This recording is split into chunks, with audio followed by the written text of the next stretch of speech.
हरियाणा की हर अपडेट के लिए बेल आइकन दबाएं और सब्सक्राइब करें STV हरियाणा न्यूज। नमस्कार, स्वागत है आपका फटाफट हरियाणा में। मैं हूं नंदिनी मिश्रा, आपके साथ सीधा रुख करेंगे खबरों का। कृषि बिलों के खिलाफ किसान संगठनों ने आज भारत बंद बुलाया। प्रदर्शन में पंजाब और हरियाणा के किसान शामिल होने जा रहे हैं। इसके अलावा देश के 31 किसान संगठनों ने इस बंद का समर्थन किया है। भारतीय किसान यूनियन भी भारत बंद का समर्थन कर रहा है। किसान मजदूर संघर्ष समिति ने 24 से 26 सितंबर तक रेल रोको आंदोलन का ऐलान किया है। इसके कारण कई ट्रेनों को रद्द करना पड़ा। किसानों को लेकर मोदी सरकार द्वारा लाए गए बिल पर संग्राम जारी है। भारतीय किसान यूनियन समेत कई किसान संगठनों ने आज देश भर में चक्का जाम करने का ऐलान किया। इसमें 31 संगठन शामिल हो रहे हैं। किसान संगठनों को कांग्रेस, आरजेडी, समाजवादी पार्टी, अकाली दल, आप, टीएमसी समेत कई पार्टियों का साथ भी मिला।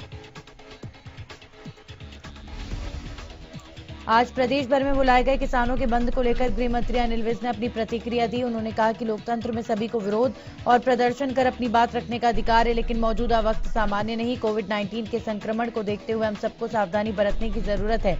विज ने कहा कि अब किसान पूरी तरह से समझ चुके हैं कि कृषि बिल उनके हित में है। अगर किसी को इस पर ऐतराज हो तो वो विरोध प्रदर्शन कर सकता है, लेकिन इसके लिए सावधानी बहुत जरूरी है।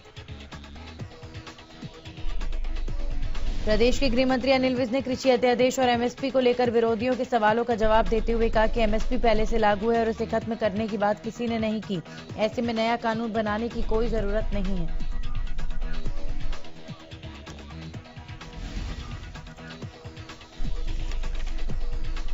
पीपली में लाठीचार्ज और किसानों पर दर्ज मुकदमों पर अनिल विज ने कहा कि कहीं भी लाठीचार्ज नहीं किया गया। स्वास्थ्य विभाग की तरफ से कोरोना के खर्च के आंकड़ों पर विज ने कहा कि जो भी खर्चा होता है उसका ऑडिट सीएजी करता है। ये एक सिस्टम है। अगर व्यवस्था न होती तो भी विपक्ष सवाल उठाता और शोर मचाता। प्रदेश के डिप्टी सीएम दुष्यंत चौटाला ने इनेलो नेता अभय चौटाला के उस बयान पर निशाना साधा है जिसमें उन्होंने दुष्यंत के इस्तीफे की मांग की थी। दुष्यंत चौटाला ने कहा कि मेरे रगों में चौधरी देवीलाल का खून है, इसलिए तो किसानों को उनकी फसल का सही समर्थन मूल्य मिले, इस बात पर अडिग हूं। साथ ही दुष्यंत चौटाला ने कहा कि अभय चौटाला के साथ जो लोग भ्रमित प्रचार कर रहे हैं वे गंभीर राजनीतिक लोग नहीं हैं। दुष्यंत ने कहा कि जिस दिन किसान को उसका समर्थन मूल्य सही नहीं मिलेगा वे अपना त्यागपत्र दे देंगे। जींद के पार्टी कार्यालय में डिप्टी सीएम दुष्यंत चौटाला ने कार्यकर्ताओं के साथ बैठक की और समस्याओं को सुना। इस दौरान दुष्यंत ने समस्याओं का मौके पर ही समाधान कर दिया। बैठक में दुष्यंत चौटाला ने कार्यकर्ताओं के साथ चौधरी देवीलाल की जयंती कार्यक्रम पर भी चर्चा की। दुष्यंत चौटाला ने कहा कि 25 सितंबर को चौधरी देवीलाल की जयंती मनाई जाएगी।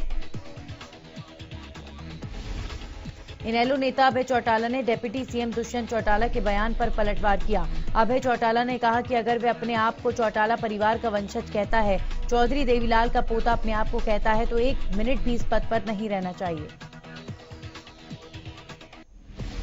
कृषि अध्यादेश वापस हो, इसको लेकर सरकार पर लगातार दबाव बनाया जा रहा है। एक तरफ किसान संगठन मोर्चाबंदी कर रहे हैं तो वहीं दूसरी तरफ राजनीतिक संगठन सरकार को घेरने का कोई मौका नहीं छोड़ रहे। गुरुवार को अंबाला में इंडियन नेशनल लोकदल ने अभय चौटाला के नेतृत्व में प्रदर्शन किया। इस दौरान इनेलो ने डीसी अंबाला के जरिए प्रधानमंत्री और मुख्यमंत्री को ज्ञापन सौंपा। प्रदेश के डिप्टी सीएम दुष्यंत चौटाला ने हांसी में रेलवे स्टेशन पर 25 करोड़ रुपए की लागत से तैयार रेलवे ओवरब्रिज का उद्घाटन किया। इसके अलावा दुष्यंत चौटाला ने किराड़ा गांव में राष्ट्रीय ग्रामीण पेयजल योजना के तहत 1,13,05,000 रुपए की लागत से नवनिर्मित स्वतंत्र जलघर का उद्घाटन किया। कृषि अध्यादेशों पर बोलते हुए दुष्यंत चौटाला ने कहा कि कृषि अध्यादेश पूरी तरह से किसानों के हित में है। इन अध्यादेशों से किसानों के सामने फसलों को निर्धारित के अलावा देश भर में किसी भी अनाज मंडी से बेचने के रास्ते खुल गए हैं। अब तक एक स्थान का किसान किसी दूसरे जिले में फसल बिक्री के लिए लेकर जाता था तो उसे एटीओ या मार्केटिंग बोर्ड की तरफ से रोक लिया जाता था। बीजेपी प्रदेश अध्यक्ष ओपी धनखड़ ने कृषि अध्यादेशों को लेकर कांग्रेस पर निशाना साधा। ओपी धनखड़ ने कहा कि तीनों अध्यादेशों को लेकर भ्रम फैलाया जा रहा है। कांग्रेस अपने बनाए घोषणा पत्र को नजरअंदाज करते हुए अध्यादेशों का विरोध कर रही है।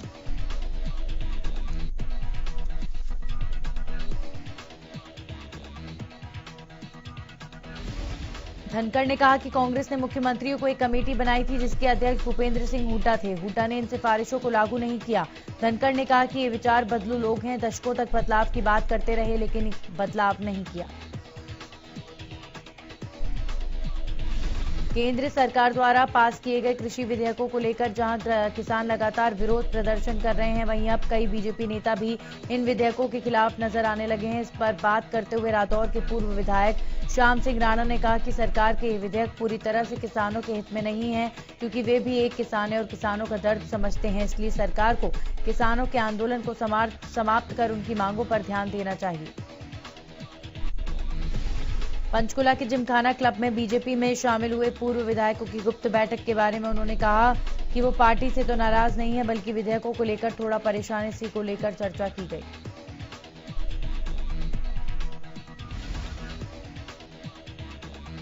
बीजेपी नेता सोनाली फोगाट किसी न किसी मामले को लेकर सुर्खियों में बनी रहती हैं। पहले मार्केट कमेटी के सचिव सुल्तान सिंह और सोनाली फोगाट के बीच हुए थप्पड़ चप्पल कांड के बाद फिर एक मामला सामने आया है।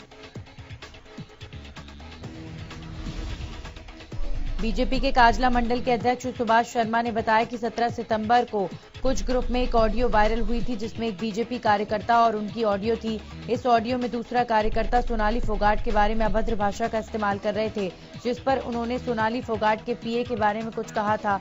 लेकिन इस मामले में जब वो सोनाली फोगाट से माफी मांगने घर गए तो उन्होंने आरोप लगाया कि उनसे मारपीट की गई। उधर पूरे मामले को लेकर सोनाली फोगाट का कहना है कि जो भी बातें सामने आ रही हैं निराधार हैं और सच्चाई से परे हैं। जल्दी हिसार में आकर पूरे मामले की जानकारी मीडिया से साझा करूंगी।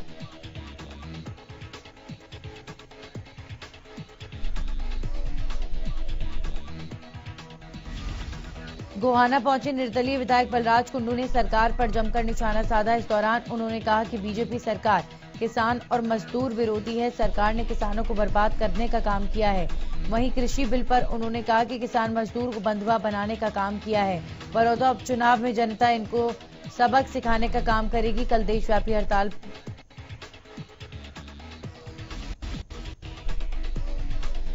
साथ ही उन्होंने कहा कि 2 अक्टूबर से वो महम के चबूतरे पर अनशन पर बैठेंगे। किसान मजदूर और बेरोजगार के लिए नए युग की शुरुआत की जाएगी। इस दौरान बलराज कुंडू ने कांग्रेस को बीजेपी की बी टीम बताया। उन्होंने कहा कि कांग्रेस भी मौजूदा सरकार के साथ मिली है। कांग्रेस लोगों के सामने ड्रामा दिखाने में लगी है। समाज से कुपोषण को दूर करने के लिए प्रशासन अपने स्तर पर हर संभव प्रयास कर रहा है। इसी कड़ी में सिरसा जिला उपायुक्त नरहरि सिंह बांगड़ ने जागरूकता वैन को हरी झंडी दिखाकर रवाना किया। उपायुक्त ने संबंधित विभाग के अधिकारियों से कहा कि वे पोषण अभियान को एक जन आंदोलन के रूप में मनाएं, ताकि आमजन तक पोषण अभियान का संदेश पहुंचाया जा सके। अभियान का मकसद आम लोगों को पोषण अभियान के तहत जागरूक करना है। उपायुक्त ने दूसरे विभागों से भी पोषण अभियान का संदेश जन जन तक पहुंचाने की अपील की। उपायुक्त ने कोरोना काल में महिलाओं और बच्चों की विशेष तौर पर अपना ध्यान रखने की सलाह दी। सिरसा के सैकड़ों गांव बुरी तरह नशे की चपेट में आ चुके हैं। इन गांवों में जमकर नशा बेचा जा रहा है। सिरसा जिला प्रशासन ने नशे को खत्म करने के लिए एक नई मुहिम शुरू की। अब प्रशासन 5 लोगों के नशे छुड़वाने वाले व्यक्ति को सम्मानित करेगा। इसके अलावा जो गांव नशा मुक्त होगा, प्रशासन उस गांव को अतिरिक्त ग्रांट देगा। वहीं पुलिस भी नशे के सौदागरों के खिलाफ लगातार दबिश दे रही है। सरकारी आंकड़ों के अनुसार पूरे देश में 247 जिलों में नशे ने अपने पांव पसारे हुए हैं, जिसमें सिरसा भी शामिल है। सिरसा के उपायुक्त रमेश चंद्र बिडाना ने कहा कि नशे को खत्म करने के लिए गांव में महिलाओं की समितियां बनाई गई हैं। सरपंचों को निगरानी समितियां बनाने के लिए निर्देश दिए गए हैं। लोगों को नशे से बचाव के लिए जागरूक किया जा रहा है। रतिया में कृषि बिल को लेकर खेती बचाव संघर्ष समिति के बैनर तले कृषि जागरूक सेमिनार का आयोजन किया गया। इस दौरान सेमिनार में किसानों, आड़तियों, व्यापारियों और मजदूरों ने हिस्सा लिया। सेमिनार में कृषि बिल पर चर्चा हुई। वहीं खेती बचाव संघर्ष समिति के अध्यक्ष जरनैल सिंह ने बताया कि किसी भी सूरत में ये किसान मजदूर विरोधी किस कानून को लागू नहीं होने देंगे। अंबाला से चलने वाली लगभग 26 अप डाउन ट्रेनों और 9 पार्सल ट्रेनों को रेलवे ने रद्द करने का ऐलान किया। ये फैसला आज होने वाले बंद के चलते किया गया। बंद के दौरान रेल के पहिए को भी रोकने का ऐलान किया गया था, जिसके चलते 3 दिन के लिए ट्रेनों को न चलाने का फैसला लिया गया। कैथल में फाइनेंस कंपनी की ओर से ट्रैक्टर की किस्त न देने पर किसान का ट्रैक्टर उठाए जाने से गुस्साए किसानों में फाइनेंस कंपनी के दफ्तर के बाहर सड़क पर बैठकर लेटकर जाम लगा दिया। इस दौरान किसानों ने फाइनेंस कंपनी के खिलाफ जमकर नारेबाजी की। पीड़ित किसान ने बताया कि उसने फाइनेंस कंपनी से एक ट्रैक्टर के लिए ऋण लिया था। वो ऋण की किस्त नियमित रूप से भर रहा था, लेकिन पिछली बार फसल खराब होने के कारण किस्त नहीं दे सका। अब वे जीरी की फसल उठ जाने के बाद किस्त दे देगा। फतेहाबाद में रोडवेज तालमेल कमेटी के आह्वान पर रोडवेज कर्मचारियों ने अपनी मांगों को लेकर रोडवेज जीएम को ज्ञापन सौंपा। दरअसल रोडवेज कर्मचारी कोरोना काल में ड्यूटी के दौरान कोरोना से मौत के शिकार हुए कर्मचारियों को 50 लाख रुपए मुआवजा दिए जाने, 5,000 रुपए का जोखिम भत्ता देने, बस को सैनिटाइज करते समय सुरक्षा उपकरण देने और रोजाना ड्यूटी समाप्ति के तुरंत बाद कर्मचारियों का कोरोना टेस्ट करने की मांग कर रहे हैं। सिरसा में रोडवेज तालमेल कमेटी के बैनर तले 6 सूत्रीय मांगों को लेकर रोडवेज कर्मचारियों ने बस अड्डा परिसर में प्रदर्शन किया। कर्मचारियों की मांग है कि जींद डिपो के परिचालक और सिरसा डिपो के मैकेनिक की कोरोना के चलते मौत हो गई। उनके परिजनों को 50 लाख रुपए की सहायता राशि दी जाए।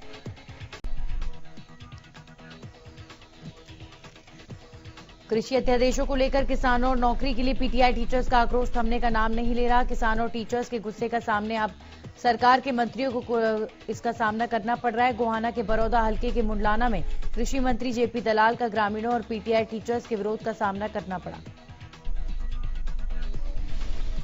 जेपी दलाल का विरोध करते हुए उन्हें काले झंडे दिखाए गए। इस दौरान सरकार के खिलाफ जमकर नारेबाजी की गई। किसानों के विरोध पर बोलते हुए जेपी दलाल ने कहा कि किसी का इस तरह से विरोध करना अच्छी बात नहीं। किसी की कोई समस्या है तो विरोध करने की बजाय उनसे आकर मिलें।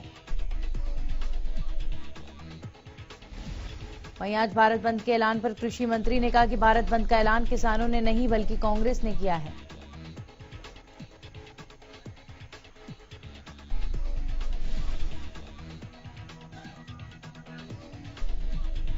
सिरसा के लघु सचिवालय के बाहर स्वास्थ्य विभाग के आउटसोर्सिंग कर्मचारियों ने जमकर प्रदर्शन किया।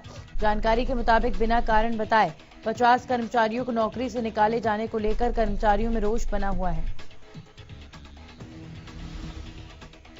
कर्मचारियों का कहना है कि कंपनी द्वारा 50 कर्मचारियों को नौकरी से हटाया गया है और उनकी जगह रिश्वत लेकर पंजाब और राजस्थान के लोगों को नौकरी पर रखा गया है। ये उनके साथ अन्याय है। उन्होंने आरोप लगाया कि जो कर्मचारी नियुक्त किए उनमें से आधे पर ड्यूटी नहीं दे रहे, जिससे स्वास्थ्य विभाग को लाखों रुपए का चूना लग रहा है।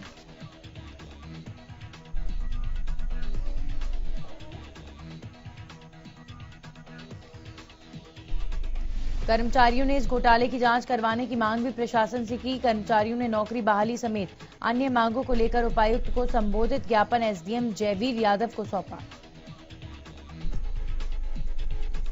गुरुग्राम के 38 गांव को नगर निगम में शामिल करने का विरोध जारी है। इसी को लेकर वीरू सरपंच की अध्यक्षता में 38 ग्राम सभाओं के लोगों ने एसडीएम को मुख्यमंत्री के नाम ज्ञापन सौंपा।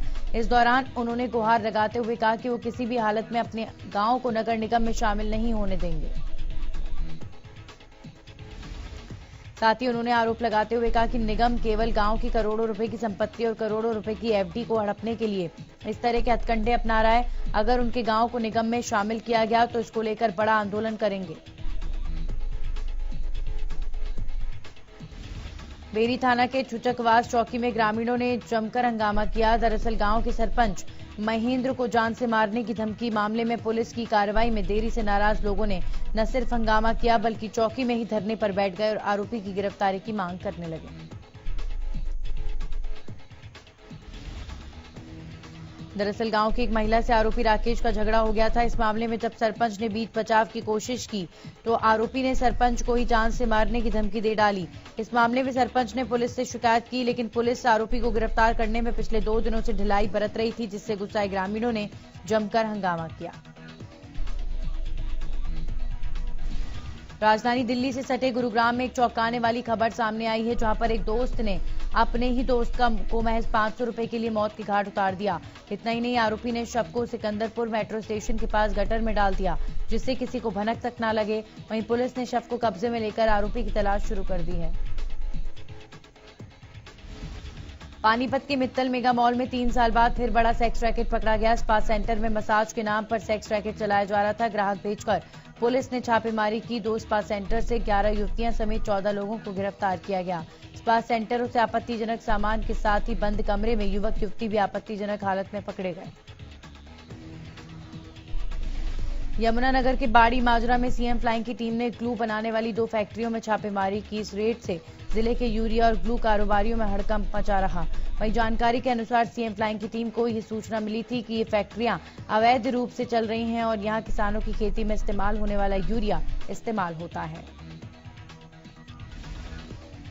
वहीं सीएम फ्लाइंग की टीम को हेल्थ सेफ्टी अधिकारी की ओर से ये कोई सहयोग नहीं मिला, न ही फायर सिस्टम के पूरे साधन दिखे, जिससे सीएम फ्लाइंग की टीम काफी निराश नजर आई। मौके पर आए अधिकारियों ने कहा कि यहां से यूरिया के सैंपल लिए गए हैं, रिपोर्ट आने के बाद कार्रवाई की जाएगी। साथ ही जिन विभाग के अधिकारियों का सहयोग नहीं मिला उनके खिलाफ भी रिपोर्ट आने के बाद कार्रवाई की जाएगी। पानीपत के बलजीत नगर नाका चौकी में तैनात एसपीओ सतीश कुमार की फायरिंग करते हुए वीडियो सामने आई, जिसमें एसपीओ एक महिला को बंदूक में गोली भरकर देकर उससे हवाई फायरिंग कराता दिखा। साथ ही वीडियो में एक बच्ची भी दिखाई दे रही है जो एसपीओ के पास खड़ी है। फायरिंग के समय बड़ा हादसा भी हो सकता था, क्योंकि जिस महिला के हाथ में एसपीओ ने बंदूक दी वो महिला डरी हुई थी। हालांकि वीडियो में महिला और बच्ची कौन है इसकी शिनाख्त नहीं हो पाई। इस मामले पर डीएसपी सतीश वत्स का कहना है कि उनके पास अभी ये वीडियो नहीं आई, लेकिन कार्रवाई की जाएगी। रेवाड़ी महिला चौकी इंचार्ज से मारपीट करने और कार्बाइन छीनने की कोशिश करने के मामले में बताया जा रहा है कि गड़ी बोलनी चौकी की महिला चौकी इंचार्ज सुशीला देवी झगड़े की खबर मिलने पर भुड़ला गांव पहुंची, जहां एक महिला ने न सिर्फ उनके साथ मारपीट की बल्कि दूसरी महिला सिपाही की कार्बाइन छीनने की कोशिश की। महिला चौकी इंचार्ज की शिकायत पर पुलिस ने मामला दर्ज कर लिया है और आरोपी महिला को गिरफ्तार कर आगे की कार्रवाई शुरू कर दी है। गुरुग्राम की क्राइम ब्रांच की टीम को बड़ी सफलता हासिल हुई। पुलिस ने गुप्त सूचना के आधार पर नाकेबंदी कर विदेशी शराब की 70 पेटियां बरामद की, जिसकी कीमत करीबन 50 लाख रुपए बताई जा रही है। पुलिस ने एक तस्कर को भी गिरफ्तार किया, जिससे पूछताछ जारी है।